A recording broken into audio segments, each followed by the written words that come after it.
बच्चों, आज का हमारा टॉपिक है energy stored in a capacitor. इस टॉपिक में हम देखेंगे कि कैपेसिटर किस तरह से चार्ज किया जाता है और उसमें एनर्जी कितनी स्टोर होती है। तो हम एक्सप्रेशन फाइंड करेंगे energy stored in a capacitor के लिए। तो पहले देख लेते हैं कि कोई कैपेसिटर चार्ज कैसे होता है।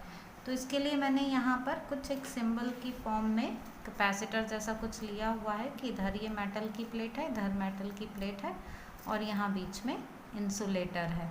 तो हम इसको एक कैपेसिटर की तरह से मान सकते हैं और इसको चार्ज करने के लिए हम ऐसे यहाँ बैटरी से कनेक्ट कर देते हैं।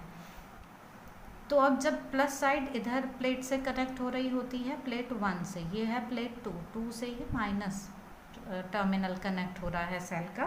तो होता क्या है कि जब करंट इधर से इधर फ्लो करता है तो इलेक्ट्रॉन ऐसे फ्लो करने लगते हैं और जब इलेक्ट्रॉन यहाँ से यहाँ आते हैं इस टर्मिनल पे, तो जैसे ही यहाँ इलेक्ट्रॉन्स पहुँचते हैं वैसे ही यहाँ जितने इलेक्ट्रॉन्स यहाँ पहुँचे उतने यहाँ से निकल के इस प्लेट पर पहुँच जाते हैं। तो इस प्लेट पर नेगेटिव चार्ज आ जाता है और इधर वाली प्लेट पर पॉजिटिव चार्ज आ जाता है।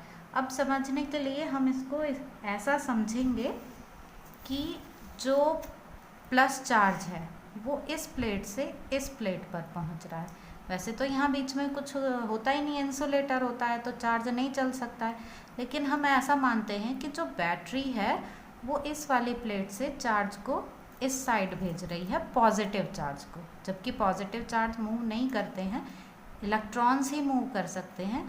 लेकिन ऐसा बोलेंगे कि प्लेट 2 से प्लेट 1 पर पॉजिटिव चार्ज जा रहा है इस तरह से, इसलिए यहाँ पर प्लस चार्ज आ जा रहा है और यहाँ माइनस चार्ज आ जा रहा है। तो बैटरी वर्क कर रही है चार्ज को एक प्लेट से दूसरी प्लेट में लाने में। यहाँ से चार्ज नहीं आ रहा है, इलेक्ट्रॉन ऐसे बैटरी के थ्रू होके फ्लो कर रहे हैं, पर एक्चुअल में हो क्या रहा है, इस पर प्लस चार्ज आ रहा है, इस पर माइनस चार्ज। तो वो आ कहाँ से रहा है, एक प्लेट का दूसरे प्लेट पर चार्ज ट्रांसफ़र हो रहा है। तो अब आपको समझ में ये तो आ गया होगा कि प्लस माइनस चार्ज प्लेट पर किस तरह से आता है। तो जितना इस वाली प्लेट पर, इस प्लेट पर जितना प्लस चार्ज आएगा उतना ही इस प्लेट पर माइनस चार्ज आएगा और इसलिए एक इलेक्ट्रिक फील्ड भी सेट हो जाएगी इसमें, इस डायरेक्शन में, पॉजिटिव टू नेगेटिव। अब नेगेटिव चार्ज जो है वो ऐसे मूव करके जा रहा है, इसका मतलब क्या है, प्लस चार्ज यहाँ से यहाँ इस प्लेट पर आ रहा है। तो हम इनिशियली मान ले रहे हैं कि बहुत कोई छोटा चार्ज है dq, वो ट्रांसफ़र हो रहा है इस प्लेट से इस प्लेट पर। तो उस चार्ज को ट्रांसफ़र करने के लिए जो वर्क किया जाएगा वो भी ऐसे ही हम small value of work done ले लेंगे। तो dw is equal to V D Q आ जाएगा। अब यहाँ पर w की वैल्यू कैसे निकालेंगे, हम इसको इंटीग्रेट कर देंगे वी डी क्यू को, और q की वैल्यू 0 टू q रख देंगे, यहाँ लिमिट जो लगाएंगे। क्यों, क्योंकि इनिशियली तो कोई चार्ज था नहीं, फिर सपोज q चार्ज आ गया तो 0 टू q यहाँ पर वैल्यू आ गई है।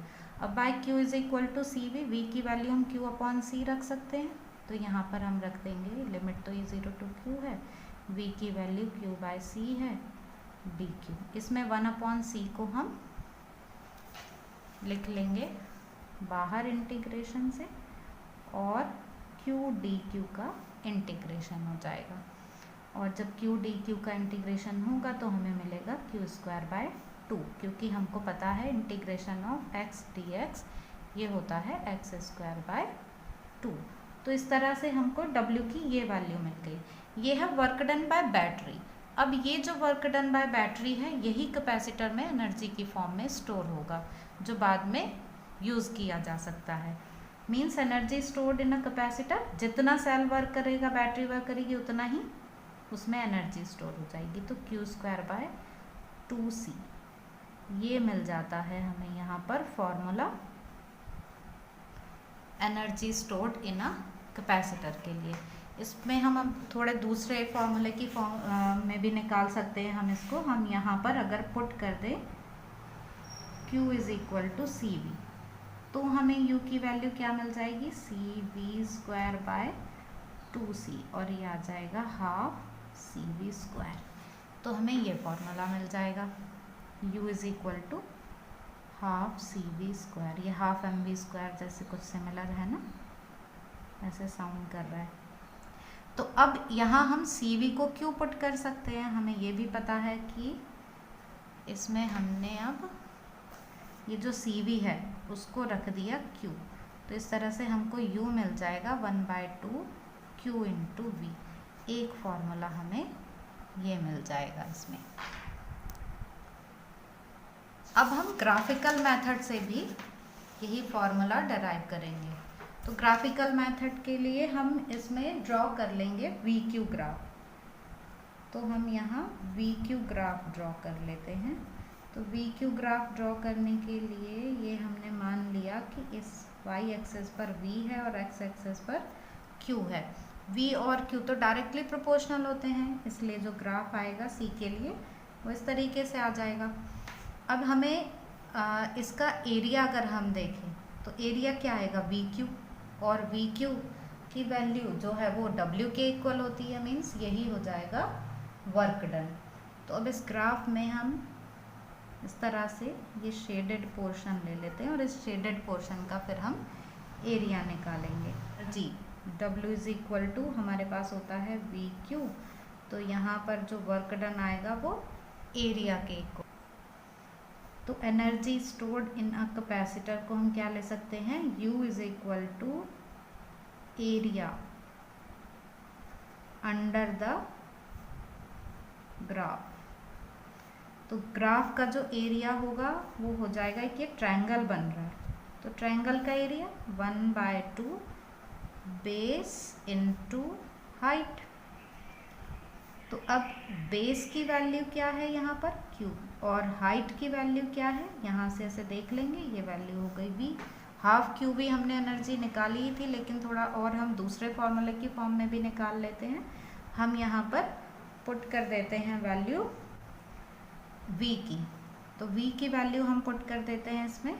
तो V = हम क्या रख सकते हैं, Q/C। तो पुट V = Q/C। तो इससे हमें मिल जाएगा U = Q²/2C। आ गया ना ये वही फॉर्मूला हमारे पास। तो ऐसे हम ग्राफिकल मेथड से भी इसको कैलकुलेट कर सकते हैं। अब साथ साथ ही हम एनर्जी डेंसिटी और फाइंड कर लेते हैं। तो हम इसी फॉर्मूले से फाइंड करेंगे। U = Q²/2C होता है।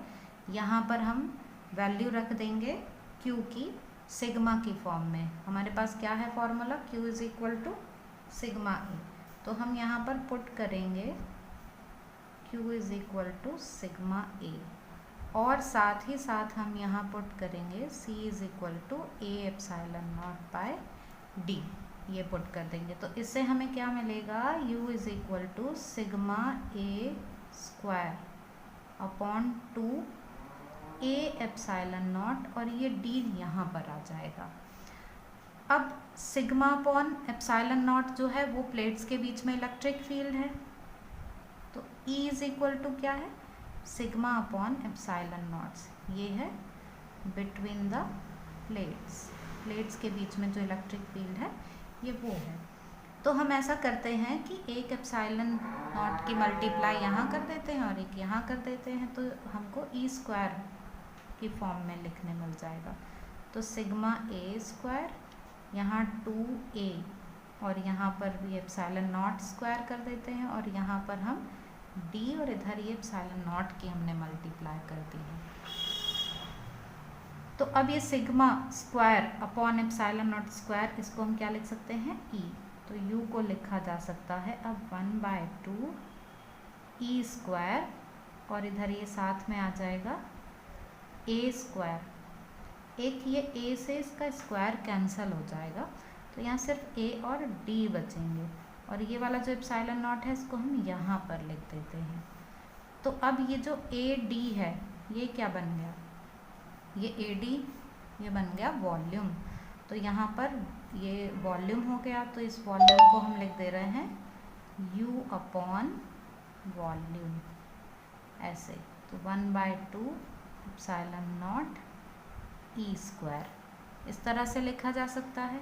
अब एनर्जी पर यूनिट वॉल्यूम, यही क्या होती है, एनर्जी डेंसिटी होती है, और इस एनर्जी डेंसिटी को हम स्मॉल u की फॉर्म में लिख देते हैं 1/2 ε0 ए स्क्वायर, और ये जो U है ये क्या है, एनर्जी डेंसिटी, यही है एनर्जी डेंसिटी। तो इस तरह से हमको एनर्जी डेंसिटी के लिए भी फॉर्मूला मिल गया।